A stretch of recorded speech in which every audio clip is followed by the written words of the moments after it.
Hey, good afternoon, everyone, or whatever time you're watching this video. So I know, no, Spider-Man, no, Homecoming was years ago, but I just wasn't a YouTuber at the time. So yeah, I'm just gonna, take a look at what Screen Rant has to say about, how Spider-Man Homecoming fails Aunt May. Well, may they just accept it? yeah. For many years, fans Spider-Man Homecoming exceeded already lofty expectations. However, there was one aspect of the reboot that, at least for some viewers, didn't work as well. The portrayal of Aunt May, to be clear. This is not a criticism of Marissa Tomei in Spider-Man Homecoming. She's a brilliant actress and worthy successor to Sally Field. Instead, it is the way Marvel and Sony ended up distracting from the image of Parker's surrogate mother by making her objectified and sexualized by men throughout the film. Well, alright,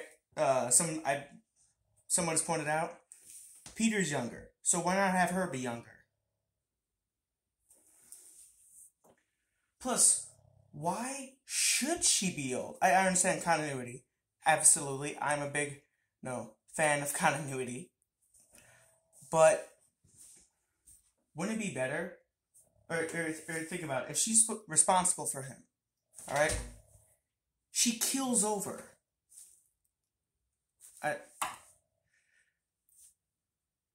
Because they didn't have the great power comes great responsibility line. They just kind of glossed over that. So, I don't know. Whatever. Let's get back to this. When Tomei was first cast as the aunt by marriage of Tom Holland's Peter Parker, some fans were shocked and skeptical about her casting. Tomei is a beautiful, vivacious woman who looks 10 years younger than her actual age of 52. So a far cry from the comic book image of the elderly May Parker. In terms of physical likeness, the first picturing version of the Marvel character was in Sam Raimi's Spider-Man trilogy, played by Rosemary Harris, who was 74 when the first film came out in 2002. Next, Sally Field was 65 when she appeared as the new Aunt May in Mayor Webb 2012 reboot, The Amazing Spider-Man. I didn't think it was that amazing. So, for the lists, this is pretty much my first time seeing this. It's pretty good, yeah. So, Tomei's casting was announced in 2015, and many saw it as both sexist and ageist.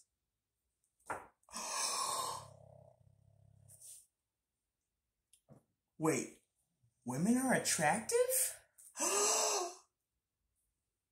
Plot twists!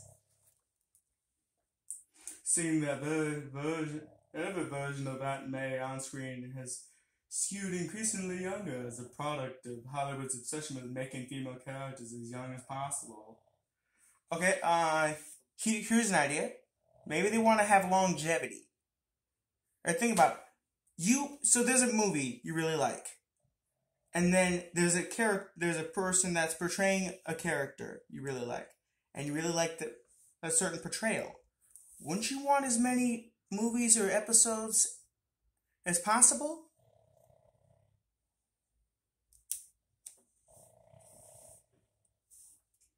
Let's see.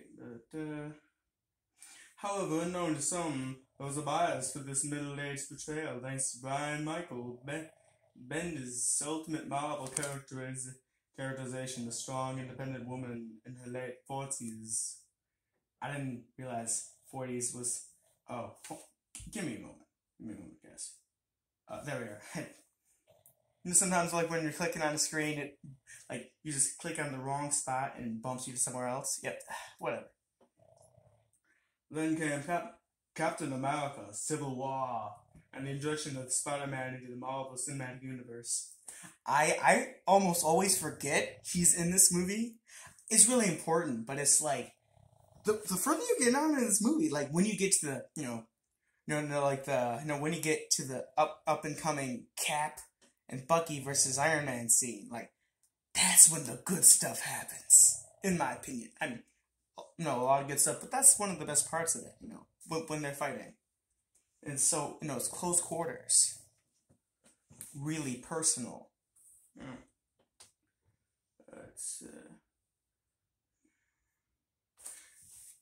Yeah, so it's hard to believe she's anyone's aunt. Okay, side note, I've been an uncle since I was 7. So, your points?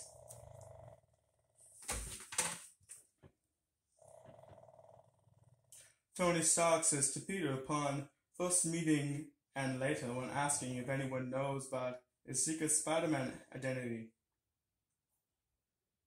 Wait, not even your unusually attractive aunts? The novelty of seeing Robert Downey Jr. and Tomei together again on screen quickly wore off when it became clear that after making a jokey reference about the backlash over Aunt May's age, Sony was actually going to double down on the character as the hot aunt in the MCU appearance. I'm loving doing this voice. Unfortunately, the hot aunt joke only increased in scope of Spider-Man Homecoming as director and co-writer John Watts played up the fact that Ben Parker's widow is a beautiful woman fancied by men around Queens. When May and Peter go out for Thai food, after a failed cooking attempt no less, the young waiter brings over a rice pudding for her. Hey waiter, let's get another round over here. Mr. Waiter, 2 more please. Wow.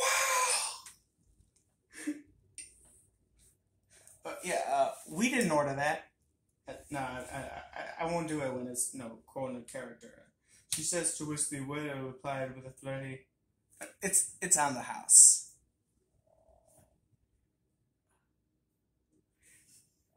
In earlier scenes, Tony Stark confirmed to still be dating Pepper Potts, making yet another hot Aunt May joke while dropping Peter off in Queens. Alright, you can be attracted to someone. You just don't act on the attraction. I mean, he didn't do anything. He didn't, so fine.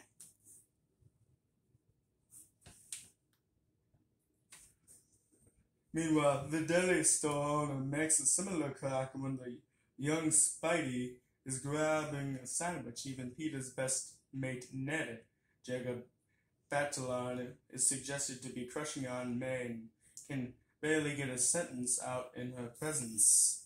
Yeah. Professor Lando, he made a reference to her, how she is actually a MILF. Yeah, you should watch that. No, it's, because he was saying, it's the intent. It's, mother-like. And an older woman. So, those 2 things. It's all the more unfortunate when it was revealed that Tomei actually had a powerful deleted scene in the original cut of the film.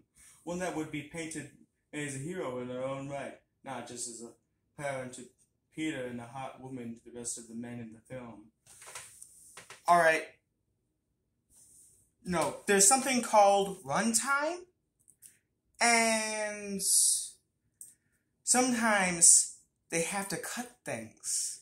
Because if they don't really help the plot too much, now I'm sure that might have been great, but would it have slowed the pacing down? I don't know, but maybe.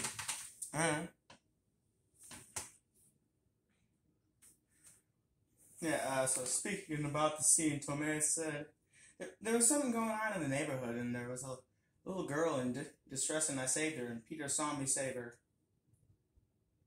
So he kind of saw that he got part of his ethics from her.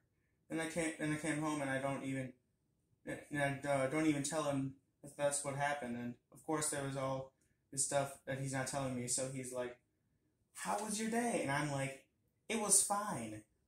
But really, I was shaking inside because of this whole crisis that had happened in the city, and I'm kind of fibbing to him, and he's fibbing to me. We were living in the house together, and it was a very interesting setup. I was quite disappointed that it wasn't in there.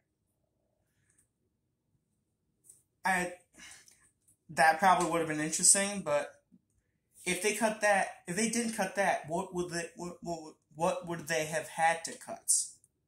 Now I know what you wokey people would say. Well, it's obvious. We need to cut all the sexy stuff. Yeah.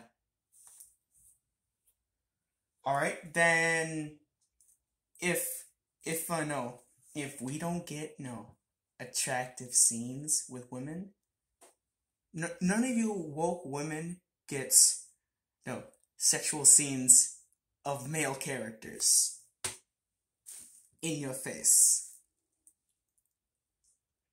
Or wouldn't be. Spider-Man Homecoming co-producer Eric Hausman Carroll had said that in casting Aunt May, they thought, wouldn't she be more of a big sister and closer to closer to age than the classic comic? Okay, I was gonna be insulting, but no, that actually makes more sense. Yes, thank you. Yes. She's an aunt, not a mom. But she's a MILF. Yeah. This is the intent. Like Cougar versus MILF. But Professor Orlando has explained that. Fellow YouTuber. On the surface, there is definitely a case to be made for a more natural approach to the character, and Marissa's performance is endearing, funny, and shows she clearly has great familiar chemistry with Tom. There was also this "I don't know how to raise a kid" element to her personality that certainly endears the audience to May. She doesn't have everything figured out. So then it makes more sense that she's younger. Because then, alright, she's an older woman, then she'd have more experience. This is all on SBR, so you can check it out. However, all this focus on how good-looking she is and making her more of an older sister distracts from the real purpose of Aunt May. Be a mother figure in Peter's life that loves him for who he is, out of the suit, and someone you can turn to for sage advice. So I don't know. I'm gonna jump to a conclusion because that's what it seems like woke people like to do. Are you saying attractive people can't be smart?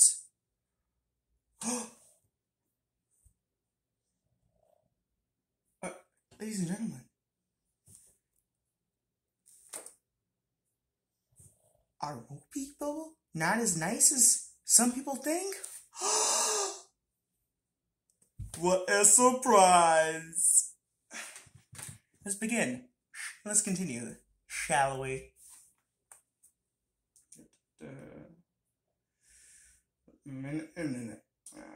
In both Raimi and Webb's Spider-Man films, May has been the voice of reason, support for her nephew, who she guided from a boy to a Superman.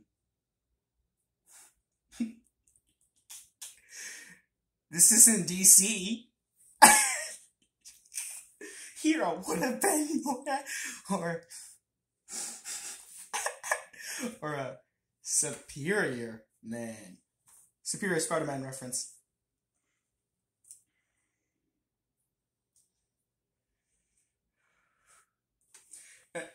At times, without even knowing his crime-fighting life. But in Spider-Man Homecoming, Peter's getting his big and meaningful life lessons from Tony Stark, while his aunt is reduced to dropping him off at parties and aiding in date preparation, YouTubing a Winston Knot video. Alright, so last time I checked, I could be mistaken. Tony's the one with the super suit? Aunt May's the aunt that's... Oh, I don't know. Let me check. Oh, what's this? She doesn't know he's Spider-Man?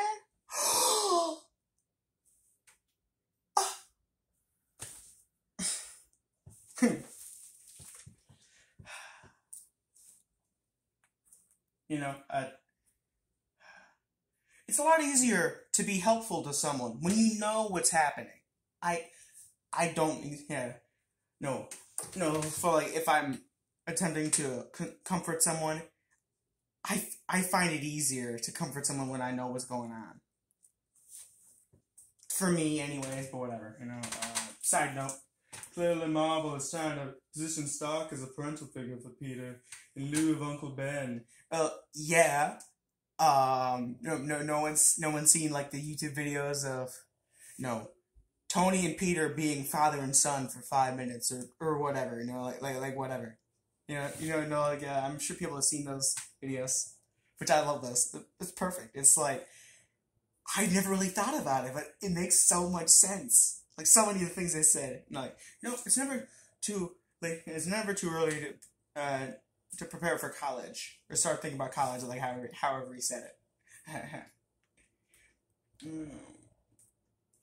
And allow Tony to iron out.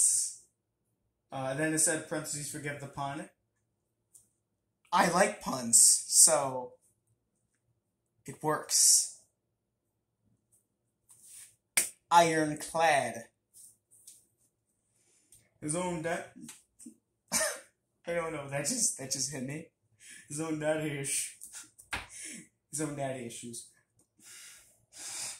By comparing his fatherly treatment of the young superhero to his own experience under Howard Stark, yet by giving Stark these pivotal parental moments in storyline, the story steals those moments away from Aunt May. But wait, hold up. So for people, alright, so listen, you woke people. If you don't remember, a few moments ago, I said that I made the point about that Aunt May doesn't know, and who's the one with the super suits? Wait, is it Aunt May? No, it's not. For anyone who thought for a moment it might have been. Oh, and if you're thinking of someone who gets a super suit, Pepper Potts, that rescue armor, which doesn't look that bad. Alright, back to this. All the same, it's exciting to see what Marissa Tomei will do with this modern interpretation of Peter's aunt down the line. A far cry from the elderly woman in distress presented in the original comics, though hopefully this studio can dial back the amount of eye candy jokes and favorite scenes like the one that was apparently deleted. Let her be beautiful and funny, but also let her be capable of molding Peter Parker into the brave, thoughtful, and loving man we know he's going to be by expanding her presence and influence in the franchise. Don't worry, they will, because she knows he's Spider-Man. No, as the end of Homecoming. Yeah.